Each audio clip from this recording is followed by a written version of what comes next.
Дело 80-х раскрыли только сейчас. Зверское убийство семьи Беннет потрясло весь мир. Человек, совершивший это жестокое преступление, оказался серийным маньяком и долго оставался безнаказанным. Но благодаря современным технологиям его наконец удалось найти и наказать. Привет, меня зовут Нокс. Сегодня я расскажу вам о жестоком убийстве семьи Беннет в США. А также о том, как удалось найти убийцу через 40 лет и что сейчас с единственной выжившей Ванессой Беннет. Поехали!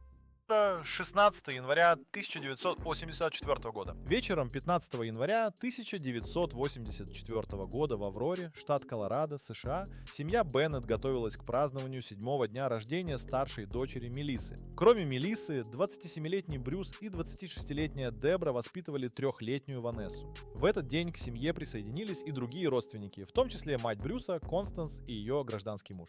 Праздник затянулся до полуночи. 16 января был обычным рабочим днем. Брюс и Дебра всегда отличались пунктуальностью, но в это утро они не пришли на работу в семейный магазин, которым управляла Констанс. Женщина начала беспокоиться и попыталась связаться с ними по телефону, но на звонки никто не отвечал. Вскоре она решила лично поехать к дому. Около 10 утра она приехала на место, оставила машину и направилась к двери.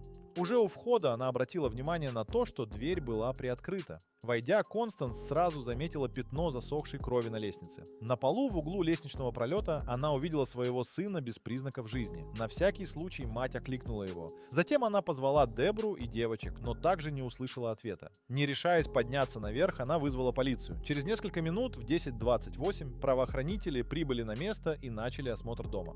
Место преступления. Первым полицейские осмотрели тело Брюса. Погибший был в нижнем белье. Очевидно, он спал, когда услышал шум и вышел на лестницу проверить, что происходит. Мужчине нанесли множество ударов по голове, а его тело было изрезано чем-то похожим на нож. На руках были защитные раны, полученные в неравной борьбе с убийцей. На полу в луже крови полицейские нашли клочок волос, вероятно, принадлежавший жертве. Глава семьи умер не сразу. Череп Брюса был разбит, но мужчина изо всех сил пытался предупредить близких об опасности. Его окровавленные следы вели вверх по лестнице. На втором этаже в супружеской спальне полицейские обнаружили Дебру. Она лежала на спине у изножья кровати в луже собственной крови. Молодая мать была только в нижнем белье. Вероятно, убийца застал ее во время сна. Судя по всему, она пыталась закрыться от ударов злоумышленника, потому что постельное белье было скомкано, а женщина частично завернута в одеяло и простыню. Ее кошелек и одежда лежали на прикроватном столике, а полка была выдвинута. Затем полицейские вошли в детскую и обнаружили Мелиссу, которая также лежала возле ножек кровати на полу. На ней была пижама. Ребенка убили точно так же, как и родителей. Перед этим девочка пыталась защитить себя, о чем свидетельствовали характерные раны на кистях рук. Ящики прикроватных тумбочек также были выдвинуты. В углу комнаты полицейские обнаружили Ванессу. Постельное белье пропиталось кровью от полученных девочкой ран. Но не только эта страшная картина повергла стражей закона в шок. Ванесса оказалась жива. Ванесс Беннет, единственная выжившая. 3-летняя Ванесса отчаянно боролась за жизнь, хотя ее состояние было крайне тяжелым. Экстренные службы оперативно доставили ребенка в ближайшую больницу. Врачи оказали первую помощь и провели серьезную операцию. Челюсть девочки была раздроблена ударом молотка. Ее руки и ноги были изрезаны, она потеряла много крови. Полученные черепно-мозговые травмы привели к коме, но младшая дочь семьи смогла выкарабкаться. После нескольких операций и длительного курса терапии врачи восстановили подвижность конечностей девочки. Ванессе предстоял долгий путь реабилитации и выздоровления. Все заботы о ней взяла на себя бабушка Констанс. Важные улики. Следователи обнаружили в гараже и рядом с ним подозрительные следы. Здесь же лежала сумочка Дебры, содержимое которой было разбросано по полу. А в нескольких метрах от гаража полицейские нашли большой окровавленный нож для разделки мяса. Как выяснилось, он принадлежал семье и хранился на кухне. К этому моменту детективы уже знали, что преступление было совершено с применением нескольких видов оружия. Вторым стало дробящее оружие, похожее на молоток или что-то подобное. Позже следователи убедились в этом, обнаружив след от удара на стене. Судмедэксперты установили, что все погибшие и выжившая девочка получили черепно-мозговые травмы, нанесенные молотком. Именно эти травмы стали причиной смерти Дебры и Мелиссы. Одной из ключевых улик стали следы обуви преступника. Он был в рабочих ботинках, похожих на строительные, и их отпечатки нашли во всех комнатах, где побывал злоумышленник. Проанализировав количество и характер отметин, детективы пришли к выводу, что в доме действовал один человек. С тел женщины и детей взяли мазки для анализа ДНК. Однако в то время эта процедура была не такой точной, как современные традиционные методы.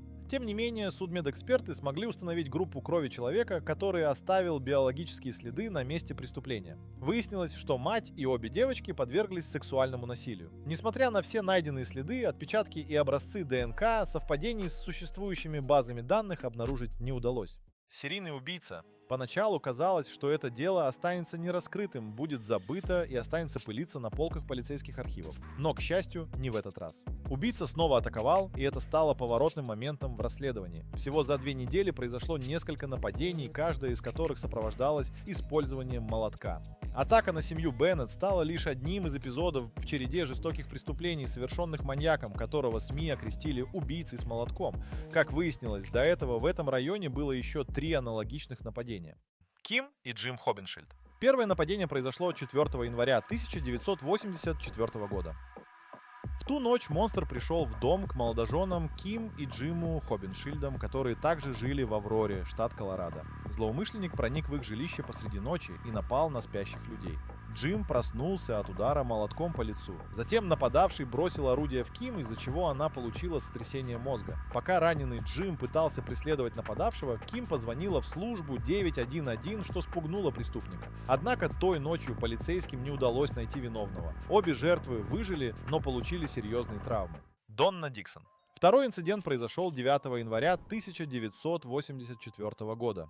20-летняя стюардесса из Авроры Донна Диксон вернулась домой поздним вечером. Она была одна. Ее жених Рональд, который был пилотом, отправился в ночной рейс и вернулся только на следующее утро. Он сразу заметил, что гараж открыт, а возле водительской двери машины его девушки лежала окровавленная одежда. На стене и земле Рональд увидел следы крови, которые вели до самой спальни. Там он обнаружил Донну.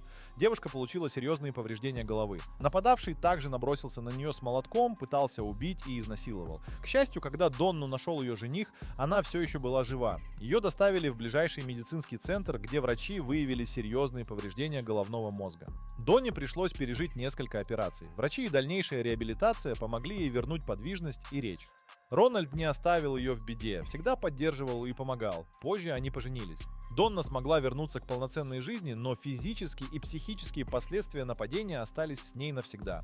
Ее мозг полностью удалил воспоминания о той кровавой ночи, поэтому она не смогла помочь в поимке преступника, как ни старалась. Патрисия Смит. Серийный преступник все еще жаждал крови, и 10 января он совершил 3-е нападение. На этот раз его жертвой стала Патрисия Смит из города Лейквуд, штат Колорадо. Маньяк забил ее до смерти ударами по голове тяжелым предметом. По данным судмедэкспертизы, нападение произошло между 1 и 3 часами дня, когда Патрисия вернулась домой с работы на обеденный перерыв. Характер преступления полностью соответствовал предыдущим случаям, за исключением того, что в этот раз нападение произошло днем. Также были обнаружены многочисленные образцы ДНК преступника. Несмотря на нетипичное время преступления, остальные детали совпадали с предыдущими эпизодами. Это по-прежнему не давало полиции серьезных зацепок. Очевидно было лишь то, что преступник, скорее всего, живет неподалеку от мест преступлений. Затем произошло нападение на семью Беннет, в результате которого погибли 3 человека. Детективы снова были в замешательстве, расследование зашло в тупик. Портрет убийцы. 24 января 1984 года. К делу подключились сотрудники ФБР, которым поручили заново изучить все материалы дела, составить психологический профиль преступника и как можно скорее раскрыть серию преступлений, вызвавших страх у общественности. Проанализировав информацию о каждом эпизоде, они пришли к выводу, что за всеми этими злодеяниями стоит один человек. Профайлер предположил, что злоумышленником является молодой мужчина с долгим криминальным прошлым. Он обладал навыками проникновения в жилище, что свидетельствовало об опыте совершения краж со взломом. Сотрудники ФБР считали, что он довольно молод, ему примерно 20 лет. Возможно, совершая убийства и грабежи, он стремился обеспечить себя средствами для поддержания зависимости от запрещенных веществ. В процессе детального изучения фактов выяснилось еще одно важное обстоятельство. Все нападения происходили недалеко от одной строительной площадки. Более того, отпечатки обуви напоминали рабочие ботинки. Вероятно, преступник трудился на стройке и периодически менял места работы, выбирая те, вблизи которых мог совершать свои преступления. Затем полиция предприняла попытку сформировать специальную оперативную группу, задачей которой должно было стать исключительно расследование данных инцидентов. Однако тут в деле произошел неожиданный поворот. Новая жертва. Утром 27 января в маленьком городе Кингман в штате Аризона Рой Уильямс внезапно проснулся от невыносимой головной боли. Он обнаружил незнакомого мужчину, который пытался разбить ему голову мощными ударами чего-то тяжелого. Роя спасло умение сохранить хладнокровие. Он начал разговаривать с нападающим, что удивило и отвлекло последнего. Вопрос Роя, зачем тот совершает такое насилие, спугнул агрессора и заставил покинуть дом, оставив жертву в живых. Маленькая заминка с вопросом позволила Рою тщательно изучить внешность мужчины и хорошо ее запомнить. Он сразу же набрал номер службы спасения 911, после чего его срочно доставили в больницу с переломами ребер и черепно-мозговой травмой. Для восстановления головы и лица потребовались многочисленные швы, но Рой оказался единственным, кому посчастливилось выжить после встречи с этим жестоким преступником. Задержание преступника. Реакция полицейских на происшествие оказалась молниеносной. Преступника задержали неподалеку от дома Роя Уильямса, когда он хотел остановить машину и уехать автостопом. Подойдя к подозреваемому, полицейский попытался вступить с ним в разговор, но тот немедленно бросился бежать и спрятался в кустарнике. Однако скрыться ему не удалось, его быстро поймали и арестовали. В жилище последней жертвы нашли следы обуви, полностью совпадающие с многочисленными отпечатками, найденными в домах других пострадавших. Экспертиза подошвы показала полное соответствие. Кроме того, его опознал сам Рой. Задержанный оказался Алексом Юингом, рабочим строителем, который действительно трудился на стройке неподалеку. Сотрудники ФБР весьма точно определили его возраст. На момент ареста молодому человеку исполнилось 20 лет. Они также оказались правы относительно его опыта в совершении краж. Ранее он уже фигурировал в делах о многочисленных ограблениях, включая взломы. Алекса Юинга незамедлительно обвинили в покушении на убийство Роя Уильямса, ограблении первой степени, а затем начали собирать улики для предъявления обвинений в других преступлениях. Арест и побег. Алекс Юинг был помещен в окружную тюрьму Мохаве, где ожидал начала судебных заседаний по своему делу. Но поскольку тюрьма была переполнена, спустя несколько месяцев его перевели в исправительную колонию штата Юта. Там он должен был оставаться до даты суда, назначенного на 9 августа 1984 года. Позже его планировали вернуть в Аризону вместе с другими заключенными. Преступника перевозили в специальном автомобиле. 5 часов спустя конвой добрался до Хендерсона, штат Невада. Машина остановилась для дозаправки, а заключенных, которые ехали вместе с Юингом, отпустили в туалет. Пока конвоиры оплачивали бензин, маньяк воспользовался моментом и скрылся. Его отсутствие вскоре обнаружили, после чего сразу же началась операция по поиску беглеца. Жажда крови. Примерно в 10 вечера того же дня в полицейский участок поступили 2 сообщения из города о том, что подозрительный мужчина ходит по домам одного жилого квартала. 1,5 часа спустя 24-летняя Нэнси Берри вызвала полицию и сообщила, что на нее и ее семью напал неизвестный. Проснувшись среди ночи от плача маленького ребенка, Нэнси спустилась на кухню, чтобы приготовить бутылочку молока. Именно тогда на нее напал преступник.